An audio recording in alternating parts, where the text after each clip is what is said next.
अस्सलाम वालेकुम बच्चों, आज हम लोग डिस्कस करेंगे टर्मिनल वेलोसिटी को।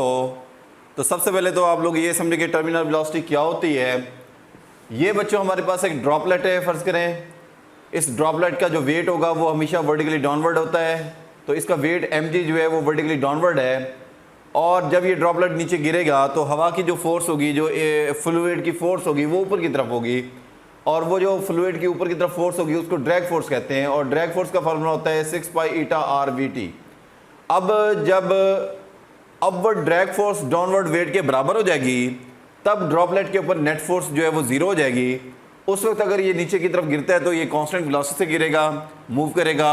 उस कांस्टेंट वेलोसिटी को हम लोग टर्मिनल वेलोसिटी कहते हैं। तो टर्मिनल वेलोसिटी एक किस्म की कांस्टेंट वेलोसिटी है जिससे नीचे गिरता हुआ बॉडी मूव करता है। तो इसकी डेफिनेशन ये इसी तरह से है, when upward drag force become equal to the downward weight of body, then net force on the body is zero, then it will move with constant velocity, is called terminal velocity। तो जब upward drag force downward weight के बराबर हो जाएगी तब net force जो है वो ड्रॉपलेट के ऊपर जीरो होगी, और अगर फिर ये कांस्टेंट वेलोसिटी से मूव करता है, नीचे मूव करता है, तो ये कांस्टेंट वेलोसिटी से मूव करेगा। उस कांस्टेंट वेलोसिटी को टर्मिनल वेलोसिटी कहते हैं। अब जैसा कि हमने डेफिनेशन में कहा कि नेट फोर्स जो है वो जीरो होगी, तो हमारे पास नेट फोर्स जो है वो वेट माइनस ड्रैग फोर्स के इक्वल है, और वेट mg के इक्वल है, drag force 6 pi eta R V T के इक्वल है। क्योंकि हमने ये बात कही है कि नेट फोर्स जीरो होगी तभी ये कांस्टेंट वेलोसिटी से मूव करेगा, तो नेट फोर्स जो है उसको हमने जीरो कर दिया है। तो zero is equal to mg minus 6 pi eta R V T. अब इसमें ये जो mg है इक्वल के दूसरी साइड पे ले जाएंगे तो वो भी माइनस का हो जाएगा, माइनस माइनस से कैंसिल हो जाएगा। इसके बाद हम लोगों ने क्योंकि टर्मिनल वेलोसिटी का फार्मूला बनाना है तो Vt जो है इसको हमने सेपरेट करना है। बाकी ये जो सारे फैक्टर हैं ये दूसरी साइड पे जाकर डिवाइड हो जाएंगे mg से। तो mg divided by 6 pi eta R is equal to Vt। ये टर्मिनल वेलोसिटी का फार्मूला है। हम इस फार्मूले को भी यूज़ कर सकते हैं, यानी कि अगर हमारे पास मैस है तो टर्मिनल वेलोसिटी के लिए ये फार्मूला आप यूज़ कर सकते हैं। g ग्रेविटेशनल एक्सेलरेशन है, ईटा कोफिशिएंट ऑफ विस्कोसिटी है, r जो है वो रेडियस ऑफ द ड्रॉपलेट है, और पाई आपको पता है कि सर्कुलर बॉडी के लिए होता है, इस्तेमाल किया जाता है पाई का। और ये टर्मिनल वेलोसिटी का एक फार्मूला ये बन गया। लेकिन अगर आपके पास मैस ड्रॉपलेट का नहीं है तो आप इसको एक और फॉर्म में भी लिख सकते हैं। कैसे? मैस जो है वो इक्वल होता है डेंसिटी इनटू वॉल्यूम के। डेंसिटी का सिंबल रो का होता है, वॉल्यूम जो है वो v का होता है, मैस का सिंबल m का होता है।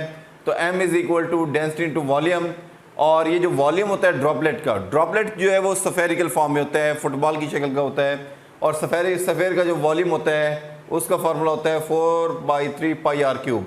तो वॉल्यूम की जगह 4/3 पाई आर क्यूब पुट करेंगे। मैस का ये जो फार्मूला है इस फार्मूले को जो है ना वो हम लोगों ने यहाँ पर पुट करना है। जब हम इसको यहाँ पर पुट करेंगे तो फार्मूला बनेगा rho into 4/3 pi R cube G divided by 6 pi R is equal to V T. ये टर्मिनल वेलोसिटी का फार्मूला है। अब इसमें कुछ टर्म जो है वो कैंसिल हो जाती हैं। रेडियस जो है वो 1 से कैंसिल हो जाएगा, स्क्वायर बच जाएगा। पाई जो है वो पाई से कैंसिल हो जाएगा, 2 3 जार 6, 2 2 जार 4। तो ये हमारे पास, अब इसमें ये जो 3 है ये नीचे आ जाएगा, 3 3 जार 9, और यहाँ से सिर्फ ईटा बचेगा, और ऊपर जो है ना ये 2 रो जी और ये आर स्क्वायर जो है ये बच गया। तो फाइनल इक्वेशन जो है वो टर्मिनल वेलोसिटी की Vt is equal to 2 rho G R square over 9 eta, ये हमारे पास फाइनल इक्वेशन बनी।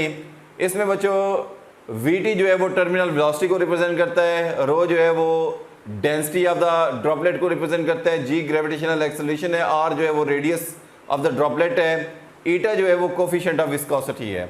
तो इफ ईटा जो है यहाँ पर कोफिशिएंट ऑफ विस्कोसिटी है, यानी कि एक कांस्टेंट है। ये मतलब डिपेंड करता है कि फ्लूइड की विस्कोसिटी कैसी है।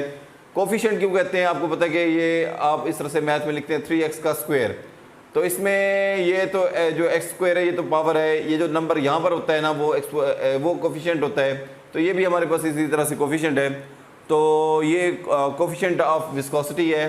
तो यानी कि मुख्तलिफ फ्लूइड जो है उनकी कोफिशिएंट ऑफ विस्कोसिटी डिफरेंट होती है। बुक में इसका टेबल दिया हुआ है तो वो आप वहाँ से देख सकते हैं कि इसमें डिफरेंट फ्लूइड के लिए विस्कोसिटी जो है वो डिफरेंट होती है, क्योंकि तमाम जब फ्लूइड फ्लो करते हैं तो उनकी लेयर्स के दरमियान में फ्रिक्शन एक जैसी नहीं होती, वो डिफरेंट होती है। तो उसकी बेस पे ये मतलब जैसे हनी वगैरह है उसकी विस्कोसिटी कोफिशिएंट ऑफ विस्कोसिटी ज़्यादा है, और इसके मुकाबले में अगर वाटर है तो उसकी कोफिशिएंट ऑफ विस्कोसिटी कम होगी।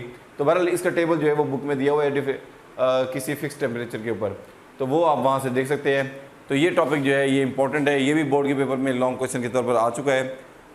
तो बच्चों ये आज का टॉपिक कंप्लीट होता है। बहुत शुक्रिया।